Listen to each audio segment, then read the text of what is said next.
அருகே மின்வாரிய ஒப்பந்த ஊழியரை கொன்று ஆற்றில் வீசிய கும்பல் கைது செய்யப்பட்டுள்ளனர். இது தொடர்பான கூடுதல் விவரங்களோடு இணைக்கிறார் நமது செய்தியாளர் சிலம்பரசன். வணக்கம் சிலம்பரசன்.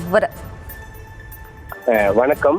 சேலத்தில் இறுதிச் சடங்கிற்காக வந்த இடத்தில் மதுபோதையில் தகராறில் ஈடுபட்ட நபரை பிரபல ரவுடி கும்பல்கள் அடித்து கொலை செய்து பவானி ஆற்றில் வீசி சென்ற சம்பவம் பெரும் பரபரப்பை ஏற்படுத்தியுள்ள நிலையில் தற்போது அவர்களை கைது செய்து அந்த சடலத்தை தேடும் பணியில் காவல்துறையினர் ஈடுபட்டு வருகின்றனர்.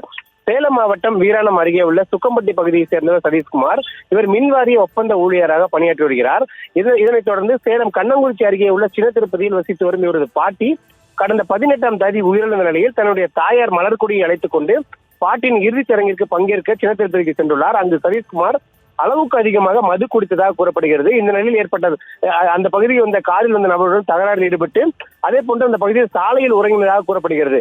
ஆனால் அடுத்த நாள் இன்னும் ஓரிரு நாள் ஆகியும் அவர் அந்த வீட்டுக்கு திரும்பாததால் உடனடியாக காவல்துறையினருக்கு அவர்கள் புகார் கொடுத்துள்ளனர். இதனைத் தொடர்ந்து அங்கிருந்த சிசிடிவி காட்சி பதிவுகளை வைத்து விசாரணை மேற்கொண்டதில் அங்கிருந்த அந்த பிரபல ரவுடி மணிகண்டன் மற்றும் மணிவண்ணன் ஆகியோர் அவரை காரில் அழைத்து சென்றது தெரிய வந்தது. இதனைத் தொடர்ந்து அவர்களை கைது செய்து விசாரணை மேற்கொண்டதில் அவரை சதீஷ்குமாரை அடித்து கொலை செய்துவிட்டு பவானி ஆற்றில், அதாவது காவிரி ஓடும் தண்ணீரில் பவானி ஆற்றில் சடலத்தை வீசியதாக கூறியுள்ளனர். இது தொடர்பாக தற்போது தனிப்படை காவல்துறையினர் மற்றும் தீயணைப்புத் துறையினர் பவானி ஆற்றில் தற்போது சடலத்தை தேடும் பணியில் ஈடுபட்டு வருகின்றனர். இந்நிலையில் இவர்களை மணிகண்டன் மற்றும் மணிவண்ணன் ஆகிய 4 ரவுடிகளை கைது செய்து தற்போது காவல்துறையினர் விசாரணை மேற்கொண்டு வருகின்றனர். இந்த சம்பவம் பெரும் பரபரப்பை ஏற்படுத்தியுள்ளது.